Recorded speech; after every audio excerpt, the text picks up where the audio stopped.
থাকলো বের হয়ে গেল, তাই না? ইন্সপাইরেশন রেসিডুয়াল থেকে গেল কত 1.5, দেন হচ্ছে বাকিটা বের হয়ে গেল। কিছু পরিমাণ এয়ার কখনোই গ্যাসিয়াস এক্সচেঞ্জে ইনভলভ হয় না, দ্যাট ইজ ডেড স্পেস। এটা তিনটা টাইপে থাকে, একটা হচ্ছে anatomical dead space, alveolar dead space, আর হচ্ছে physiological dead space. Physiological dead স্পেসটাকে এটা হচ্ছে অ্যানাটমিক্যাল আর অ্যালভিওলার ডেড স্পেসের যোগফল, সেটা কত 2.223 ml per কেজি। আর অ্যানাটমিক্যালটা কোনটা? অ্যানাটমিক্যালটা হচ্ছে ইকুয়াল টু বডি ওয়েট, এটা হচ্ছে 150 ml। এটা একটু মনে রাখতে পারলে রাখবেন, না রাখতে পারলে সমস্যা নাই। খালি মনে রাখবেন যে ভলিউম অফ এয়ারটা ইন্সপাইরেশনের পরে কখনো গ্যাসিয়াস এক্সচেঞ্জে অংশগ্রহণ করে না, দ্যাট ইজ আমার ডেড স্পেস। ওকে, এখানে আবার আসছে respiratory changes in pregnancy, very important, infinity star. যতবার আপনার প্রেগন্যান্সি রিলেটেড চেঞ্জেস গুলো আসবে ইনফিনিটি স্টার দিয়ে পড়তে হবে। এখানে দেখেন সব কিছু কি হয়েছে, কমে গেছে। ভাইটাল ক্যাপাসিটিটা হচ্ছে কি আনচেঞ্জ থাকবে, এটা একটু হাইলাইট করেন। হ্যাঁ, এটা পরীক্ষাতে কিন্তু এইটা দিয়ে কোশ্চেন আসে যে all volume is decrease except which one in respiratory system। ঠিক আছে, pregnancy during pregnancy in respiratory system শুধুমাত্র হচ্ছে আনচেঞ্জ থাকবে কোনটা? ফোর্স ভাইটাল ক্যাপাসিটিটা হচ্ছে আনচেঞ্জ থাকবে, ঠিক আছে, বাদ বাকি সবগুলা কমে যাবে। আর শুধুমাত্র বাড়বে কোনটা? যে মাইনর ভলিউমটা, টাইডাল ভলিউমটা বাড়বে, দ্যাটস ইট। এই ছবিটা ইনফিনিটি স্টার, এটা দিয়ে পড়লে একদম মনে থাকবে সব। হ্যাঁ, এখানে গ্যাস্ট্রোইন্টেস্টিনাল চেঞ্জ লেখা না, ওটা কাটেন, ওটা হচ্ছে রেসপিরেটরি চেঞ্জ। বেসিক্যালি গোল্লাটার ভিতরে যে এখানে লিখছে এটা হচ্ছে রেসপিরেটরি চেঞ্জ।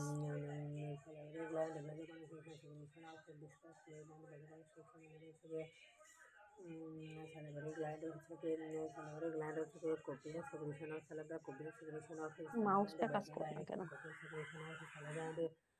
ঠিক আছে, এটা হচ্ছে রেসপিরেটরি চেঞ্জ। হ্যাঁ, রেসপিরেটরি চেঞ্জ এখানে লেখা আছে পালমোনারি চেঞ্জেস ইন প্রেগন্যান্সি। দেখেন এখানে সুন্দর করে দেওয়া আছে। এবং আমি যেটা বলি নোট করার সময়, যে আপনারা যখন নোট করবেন সব লেখার দরকার নাই, এরকম একটা গোল লাগবেন, লাইক কার্ডিওভাস্কুলার চেঞ্জ লিখে এরকম হচ্ছে কার্ডিওভাস্কুলার চেঞ্জ এরকম দাগ দিবেন, কোনটা কোনটা বাড়ে এক পাশে লিখবেন, কোনটা কমে এক পাশে লিখবেন, শেষ। ঠিক আছে, জাস্ট এরকম একটা পিকচার ড্র করুন। এটা আমার নোট থেকে এইভাবে করা হয়েছে। ঠিক আছে, দেখেন এখানে রেসপিরেটরি রেটটা হচ্ছে আনচেঞ্জ থাকবে, টাইডাল ভলিউমটা হচ্ছে বাড়বে, কমবে কি expiratory reserve volume, total lung volume, তারপর হচ্ছে রেসপিরেটরি মাইনর ভলিউম, অক্সিজেন কনজাম্পশনটা রাইজ করবে, পার্শিয়াল প্রেশার কার্বন ডাইঅক্সাইড কমে যাবে, পার্শিয়াল প্রেশার অক্সিজেন কমে যাবে, মোটামুটি সব কমছে। বাড়ছে কি মাইনর ভলিউম বাড়ছে, আর একটা কি বাড়ছে হয়ে গেল টাইডাল টাইডাল টাইডাল, এই যে টাইডাল ভলিউমটা, এই দুটো হচ্ছে কি বেড়েছে। আর আনচেঞ্জ কি ছিল?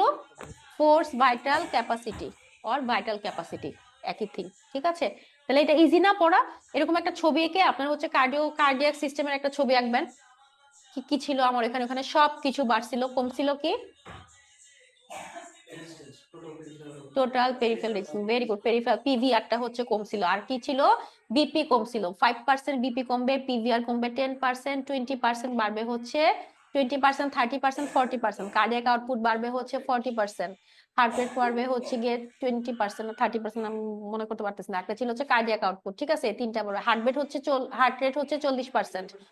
হ্যাঁ, স্ট্রোক ভলিউম হচ্ছে 30%। ঠিক আছে, তাহলে এইভাবে এরকম গোল করে এই ছবিটা এঁকে ফেলবেন। প্রত্যেকটা সিস্টেমের শুধু এই ছবিগুলো লাগবে না, আর কিচ্ছু না। হ্যাঁ, এখান থেকে আঁকলে আপনার পুরাটা একটা কনসাইজ হয়ে যাবে, একটা ছবি দেখে পড়তে পারবেন। পাশে আবার কত পার্সেন্ট বাড়বে সেটা একটু লিখে রাখবেন, কত পার্সেন্ট বাড়ে, কত পার্সেন্ট কমে।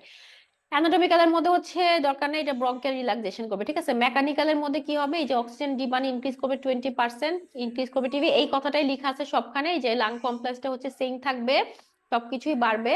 আর ডিক্রিজ করবে কি? যে এখানে হচ্ছে সবকিছুই কমে যাবে। দেখেন ডিক্রিজ চেস্ট কমপ্লায়েন্স, ডিক্রিজ হচ্ছে residual volume, decrease end expiratory reserve volume, decrease total lung volume. হ্যাঁ, সবকিছু হচ্ছে কমে যাবে। বাড়বে কি? Inspiratory reserve volume, tidal volume বাড়বে, মাইনর ভলিউম বাড়বে। আর সেম থাকবে কি? ফোর্স এক্সপাইরেটরি ভলিউম আর হচ্ছে ভাইটাল ক্যাপাসিটি, এগুলো হচ্ছে সেম থাকবে, বাদ বাকি সবই আপনার কমে যাবে।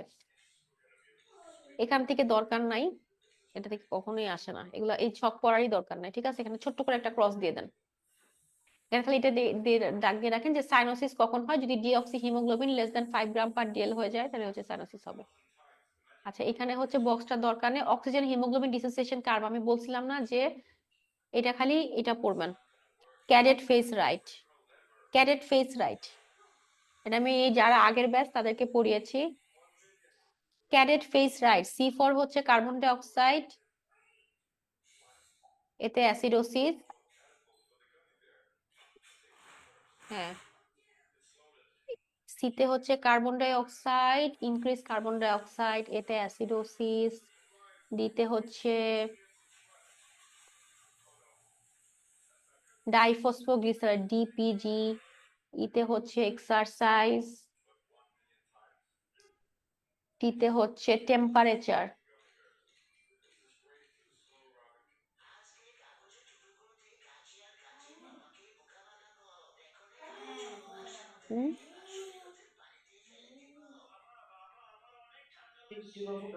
ডাইফসফোগ্লিসারাইড, এটা লিখবেন হচ্ছে high cadet face right. High, high মানে হাই, হ্যালো হাই, ঠিক আছে। হাই ক্যাডেট ফেস রাইট, ঠিক আছে। তাহলে হচ্ছে গিয়ে ক্যাডেটে হচ্ছে এইচ, আচ্ছা হাইটা বলে ফেলি আগে, এটা লেখা হয়েছে ক্যাডেট লেখা হয়েছে।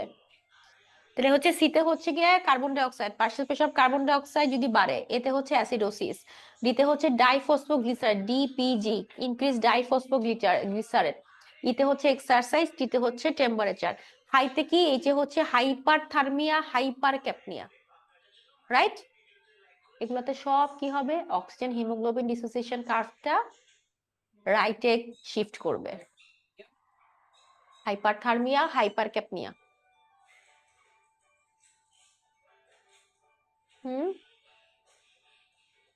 ঠিক আছে, রাইটে শিফট হবে, অলওয়েজ রাইটে শিফট হবে। Cadet face, high cadet face right, ঠিক আছে। হাই ক্যাডেট ফেস মানে হচ্ছে গিয়ে ক্যাডেট রাইটে হচ্ছে ফেস করবে, মানে রাইটে হচ্ছে ঘুরে যাবে, ঠিক আছে। এগুলোতে হচ্ছে রাইটে ঘুরে যাবে। এইগুলা যখন হচ্ছে উল্টা হবে, অর্থাৎ কার্বন ডাই অক্সাইড যখন কমে যাবে, অ্যালকাইলোসিস, হ্যাঁ, ডিক্রিজ ডাইফসফোগ্লিসারেট, এক্সারসাইজ যদি না করে, টেম্পারেচার লো থাকে, সেই ক্ষেত্রে হচ্ছে কি আপনার এটা লেফটে শিফট হবে, ঠিক আছে। এতটুকু মনে রাখেন, এখান থেকে এটাই আসে।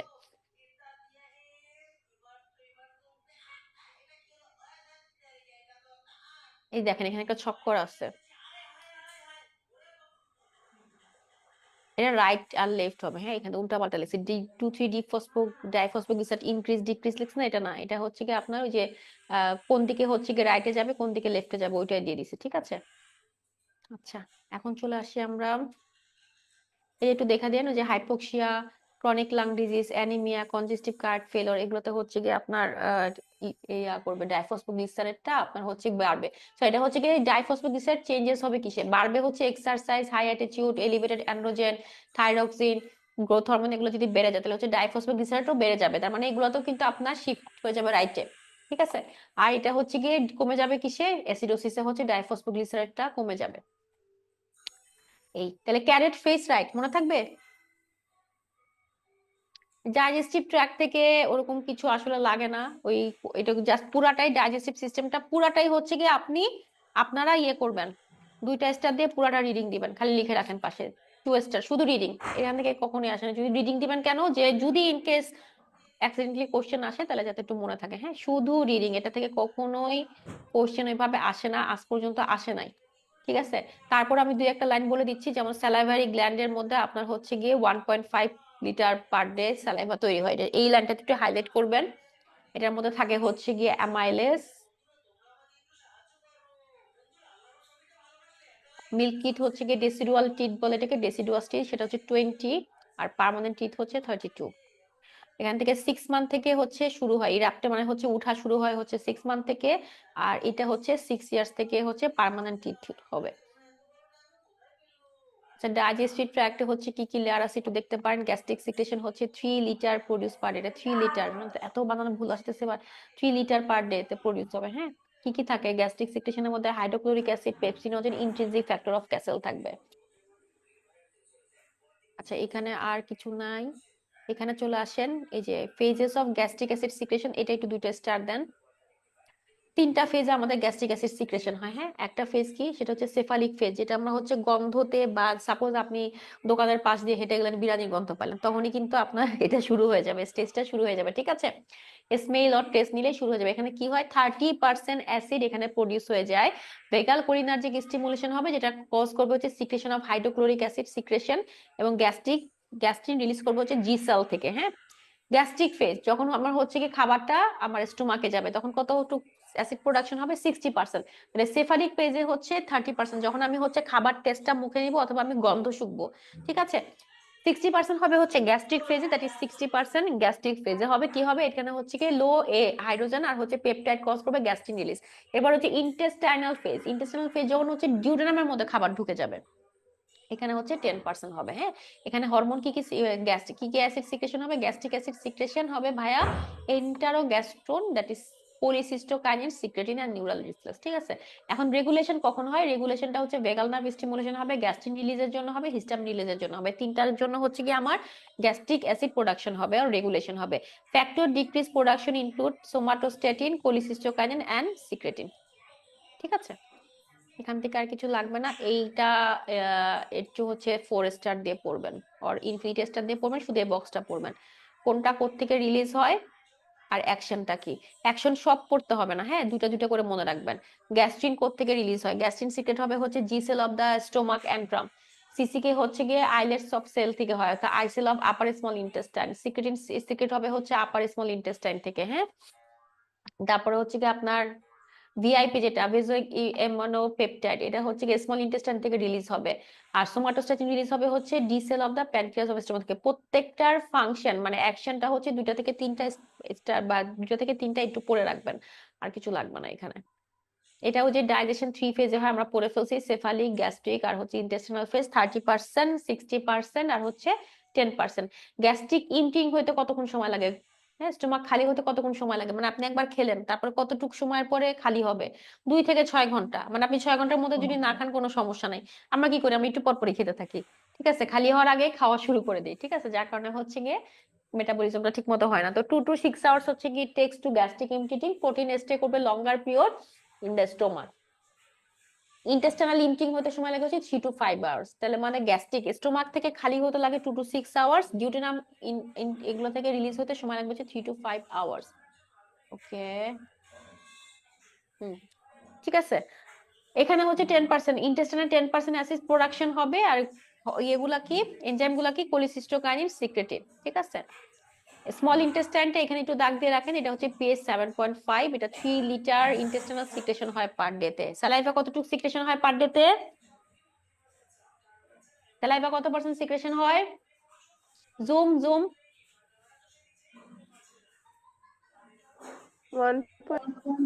1.5, ভেরি গুড। তাহলে স্মল ইন্টেস্টাইন কতটুকু সিক্রেশন হবে, ইন্টেস্টাইনাল সিক্রেশন হবে 3 লিটার পার ডে। ঠিক আছে, ফুড মুভমেন্ট এখানে কিভাবে হবে, পেরিস্টালসিস হয় অথবা সেগমেন্টেশন, অর্থাৎ ভেঙে ভেঙে হচ্ছে গিয়ে হবে।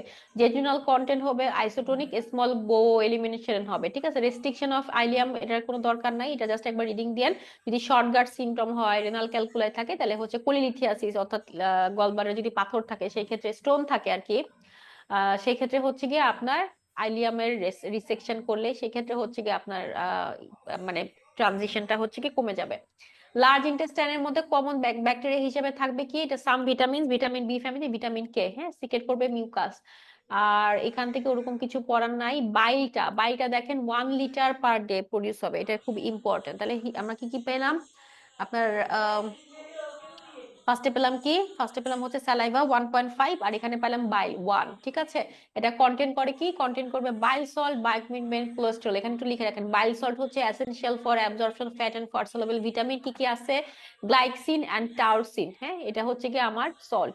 আর পিগমেন্টের মধ্যে কোলেস্টেরলের মধ্যে কি কি আছে, যে সোডিয়াম টাউরোকোলেট, সোডিয়াম গ্লাইকোকোলেট, এটা হচ্ছে কি সল্ট। হ্যাঁ, এটা হেপাটিক সার্কুলেশনে যায়, বাইরের সল্ট গুলা, সল্টের নাম কি, সোডিয়াম গ্লাইকোকোলেট, সোডিয়াম টাউরোকোলেট। ঠিক আছে, বিলিরুবিনটা কি, বিলিরুবিনটাও হচ্ছে কি একটা বাইল সল্ট, এটা হিমোগ্লোবিন ব্রেকডাউন থেকে তৈরি হবে, কনভার্ট করবে হচ্ছে স্টার্কো বিলিরুবিন, যেটা হচ্ছে ফেসেস দিয়ে অর্থাৎ স্টুল দিয়ে পাস হয়, আর ইউরিবিলিনোজেনটা হচ্ছে ইউরিন দিয়ে এক্সক্রিয়েশন হবে।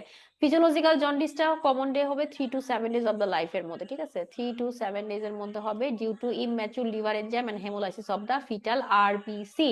Pancreatic juice 1.5 litre produce per day. তাহলে আমরা কি কি পেলাম, 1.5, স্যালাইভা আর প্যানক্রিয়াটিক জুস। স্মল ইন্টেস্টাইনে কতটুকু হবে বলেন, 3 লিটার, ভেরি গুড। বাইল কত হবে বলেন, 1 লিটার। গুড। তাহলে এগুলো মনে থাকবে না কয়েকটা, তাহলে এখানে বাইল প্যানক্রিয়াটিক জুসের মধ্যে কি কি থাকে, ওয়াটার, সোডিয়াম ক্লোরাইড আর বাইকার্বনেট থাকবে। ঠিক আছে, এনজাইম গুলোর নাম একটু পড়ে নিন, থাইমোট্রিপসিন, ট্রিপসিনোজেন, প্রোটিয়েজ, অ্যামাইলেজ, লাইপেজ। ওকে, এখন আমরা আসি হচ্ছে নিউট্রিশনে, নিউট্রিশনটা পড়ে আমরা শেষ করে দেই। ওকে, নিউট্রিশনে আমরা চলে আসি। নিউট্রিশনের মধ্যে কতটুকু ক্যালোরি আমাদের প্রোভাইড করতে হয় এটা আমরা পড়ছি, কিসে পড়ছি? বায়োকেমিস্ট্রিতে পড়ছি। রিমেম্বার, কার্বোহাইড্রেট 4.2, প্রোটিন 4.2, ফ্যাট হচ্ছে 9 kilo calorie per day, 9 kilo calorie per gram. ঠিক আছে, রিকোয়ারমেন্ট কত থাকে আমাদের? 30 kilo calorie per KG per day. Non প্রেগনেন্টের কত? 2200। প্রেগনেন্টের কি হবে? 200 বাড়ায় দিবেন, সবগুলোর সাথে 200 200 বাড়ায় দিবেন। তাহলে প্রেগনেন্ট হচ্ছে গিয়ে, নন প্রেগনেন্ট হচ্ছে 2200 কিলো ক্যালোরি পার ডে তে নিবে, প্রেগনেন্ট হচ্ছে তার থেকে 200 বাড়ায় দিবেন বাচ্চার জন্য। আর যখন ল্যাকটেটিং মানে বাচ্চা যখন দুধ খাচ্ছে তখন হচ্ছে কি আমরা আরো 400 অ্যাড করবো, কারণ হচ্ছে ল্যাকটেটিং মাদারদের অনেক বেশি এনার্জি লস হয়। ঠিক আছে, তাহলে এই তিনটা হচ্ছে ইম্পর্টেন্ট, ফোরেস্টার দিয়ে রাখেন, এই তিনটা হচ্ছে ইম্পর্টেন্ট। ওকে, ডেইলি রিকোয়ারমেন্ট কত? কার্বোহাইড্রেট এগুলো তো দরকার নেই, জাস্ট একটু মনে রাখার চেষ্টা করেন। ফলিক অ্যাসিডটা মনে রাখবেন, 400 পিকোগ্রাম পার ডে। হ্যাঁ, 400 পিকোগ্রাম পার ডে। আমরা কিন্তু সবাইকে 5 মিলিগ্রাম করে দেই বাংলাদেশে, তাই না? কিন্তু ইউকেতে কি করে? ইউকেতে হচ্ছে নর্মাল ডোজ হচ্ছে 400 পিকোগ্রাম। 5 মিলিগ্রাম দেয় হচ্ছে, এটা ওরা বলে হাই ডোজ ফলিক অ্যাসিড। কাদেরকে দেয়? Sickle cell anaemia, epilepsy, thalassaemia, এই তিনটা কেজে ওরা হচ্ছে 5 মিলিগ্রাম করে আপনার ফলিক অ্যাসিড স্টার্ট করে। ঠিক আছে, এখন দেখেন এখানে প্রোটিন আমরা কত দিব? নন প্রেগনেন্টের হচ্ছে গিয়ে 1.5 গ্রাম, প্রেগনেন্টের হচ্ছে গিয়ে 2 গ্রাম পার কেজি বডি ওয়েট হিসেবে দিব। একজন যদি 60 কেজি হয় প্রেগনেন্ট ওমেনে, তাদের লাগবে হচ্ছে 120 গ্রাম লাগবে সারাদিনে। ঠিক আছে, নাইট্রোজেন রিকোয়ারমেন্ট এটা দরকার নাই, নাইট্রোজেন ইনটেকও দরকার নাই, লসও দরকার নাই। ঠিক আছে, আয়রনটা দেখেন, আয়রনটা হচ্ছে নন প্রেগনেন্টে 2.8, প্রেগনেন্টে হচ্ছে 6। এটা চার্টটা পড়ে ফেললে হবে, এখানে একটু দাগ জানান, কারণ আয়রনটা পরীক্ষাতে আসে।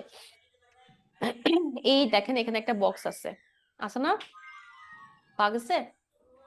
তাহলে এই বক্স থেকে কিছু পড়বো না, আমরা আমরা পড়বো হচ্ছে এই বক্সটা। হ্যাঁ, এই বক্স থেকে এখানে একটু দাগ দেন। উম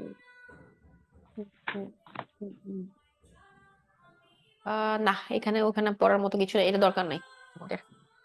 পার ডেতে রিকোয়ারমেন্ট কত? ঠিক আছে, আচ্ছা ভিটামিন দেখেন ডেফিসিয়েন্সি হলে কি হবে, এটা আমরা বায়োকেমিস্ট্রিতে পড়ছি, এটা আবার এখান থেকে একটু পড়ে দিবেন। হ্যাঁ, কি কি হবে না হবে এখানে সব লেখা আছে। ইউরিনারি সিস্টেমের মধ্যে এখানে একটু দাগ দিয়ে রাখেন। কিডনিটা হচ্ছে গিয়ে ফাংশনাল ইউনিটটা হচ্ছে কিডনি নেফ্রন, কালেক্টিং ডাক্ট হচ্ছে গিয়ে আপনার নেফ্রন থেকে ইউরিন কালেক্ট করবে। এখন আসেন এখানে এই লাইনটা দাগ দেন। আচ্ছা, হ্যাঁ এই লাইনটা, ইয়েলো লাইনটা, এই যে এটাতে ফার্স্ট লাইনটা একটু দাগ দিবেন। ভিতরে বেশি কিছু লাগবে না, প্রেগনেন্সি রিলেটেড চেঞ্জটা আমরা পড়বো এখানে। হ্যাঁ, গ্লোমেরুলাস তো আমরা পারি, এটা হচ্ছে গিয়ে ম্যাস অফ ক্যাপিলারিস বমেন্স ক্যাপসুল, এখানে এফান্ট এবং ইফান্ট আর্টেরিওল থাকবে।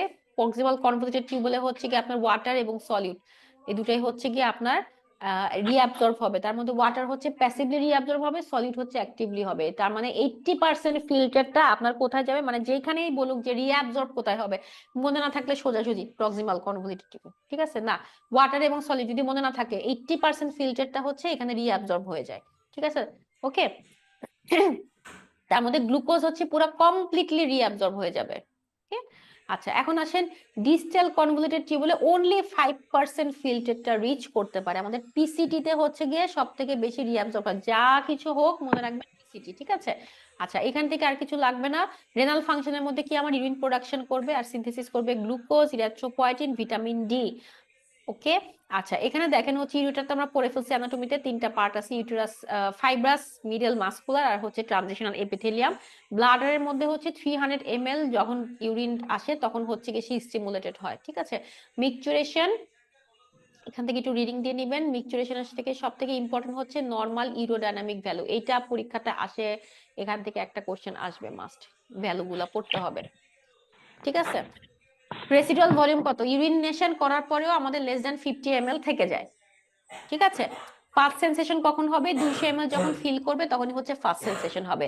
ভয়েডিং ভলিউম কত? 400। ব্লাডার ক্যাপাসিটি কত? 600 ml পর্যন্ত ব্লাডারের ক্যাপাসিটি। ঠিক আছে, ফ্লো রেট কত? More than 15 ml per second. প্রেসারের মধ্যে আপনার ডেট্রোসার প্রেসার কত থাকবে? এটা লেস দ্যান 15। ম্যাক্সিমাম ভয়েডিং প্রেসার থাকবে হচ্ছে গিয়ে 50 সেন্টিমিটার অফ ওয়াটার। ইন্টেরোথাল রেস্টে থাকবে কত? 50 থেকে 100 সেন্টিমিটার অফ ওয়াটার। এটাই হচ্ছে ইম্পর্টেন্ট, এখান থেকে এটা পড়ে। এখন দেখেন চেঞ্জেস কি কি আসছে, urinary system change in pregnancy, এটাই হচ্ছে সব থেকে ইম্পর্টেন্ট। ইনফিনিট স্টার দিবেন। ইউরিনারি সিস্টেমে কি হবে, যেহেতু ইউটেরাসের সাইজ বেড়ে যাবে, ইউটেরাসটার সামনে কি পিছনে কি বলেন, ব্লাডার যেহেতু সামনে, তাহলে কি হবে, ওর প্রেসার পড়বে, তাহলে কি হবে, ফ্রিকোয়েন্সি বেড়ে যাবে, ডগ চিল রাত্রেবেলা হচ্ছে ইউরিনেশন হবে। আচ্ছা, কিডনির সাইজ হচ্ছে 1 সেন্টিমিটার পর্যন্ত বাড়বে due to renal hypertrophy. Mild renal pelvis ureteric dilatation হবে, রেনাল ব্লাড ফ্লো বাড়বে, ইনক্রিজ করবে জিএফআর। তার মানে সবকিছু কিন্তু আমার বাড়তেছে, সবকিছু বাড়তেছে না, কমতেছে কি, filtration fraction or filtration fraction রেটটা হচ্ছে কমে যাচ্ছে, বাদ বাকি সব হচ্ছে বেড়ে যাচ্ছে। That's it. Okay, renal metabolic changes এর মধ্যে bicarbonate, sodium, osmolarity, urea, creatinine সবকিছু কি হবে, কমে যাবে, সবকিছু কমে যাবে। এবং retention of urine common in labour, এটা লিখে মার্ক করে রাখেন, এটা পরীক্ষাতে আসে। পোস্টনাটাল চেঞ্জে কি হয়, ইউরিন আউটপুট হচ্ছে বেড়ে যায় 7 ডেজ পোস্টপার্টামলি, দেন হচ্ছে আবার ঠিক হয়ে যায়। এবং পোস্টপার্টামলি হচ্ছে ইউরিনারি ট্র্যাক্ট ইনফেকশন 2 থেকে 4% ওমেনদের হবে পিউপেরিয়ামে, ঠিক আছে। আর নিওনেটে হচ্ছে কি passes of urine expected within 24 hours post delivery, মানে আমার হচ্ছে বাচ্চার অবশ্যই 24 ঘন্টার মধ্যে ইউরিন পাস করতে হবে, হ্যাঁ, ঠিক আছে। এই হচ্ছে গিয়ে আমাদের আজকে এতটুকু আমরা পড়ি। ডেট্রোসার ইনহিবিটরি সিম্প্যাথিক, এটা আলফা রিসেপ্টর থাকে, বিটা রিসেপ্টর থাকে, কোনটা কোথায় লোকেশন একটু দেখে রাখবেন, দুইটাই। একটা হচ্ছে গিয়ে আলফা রিসেপ্টর নেক আর ইউরেথ্রাতে থাকে, আর মাসেলে থাকে কে, বিটা রিসেপ্টর। এটা কিন্তু আসে, বিটা রিসেপ্টর কোথায় থাকে, এটা হচ্ছে ডেট্রোসার মাসেলে থাকে। আর নেক যদি বলি ব্লাডারে, তাহলে সেখানে থাকবে কি আমার আলফা রিসেপ্টর।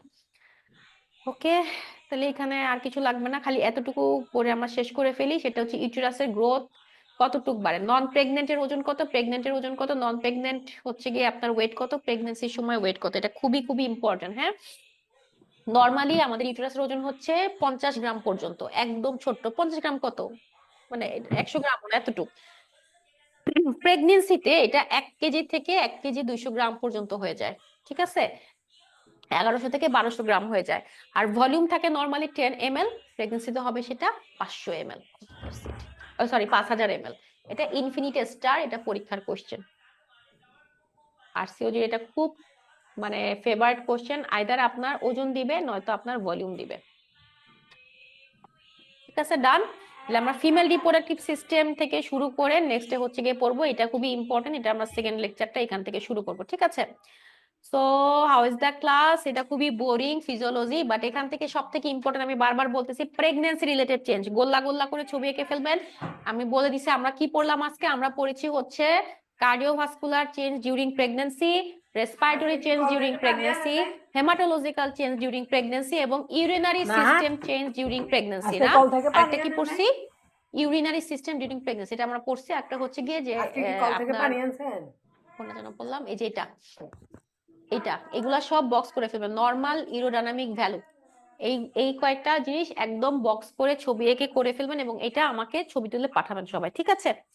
ওকে, তাহলে ভালো থাকেন সবাই, নেক্সট ক্লাস ইনশাল্লাহ দেখা হবে, আল্লাহ হাফেজ।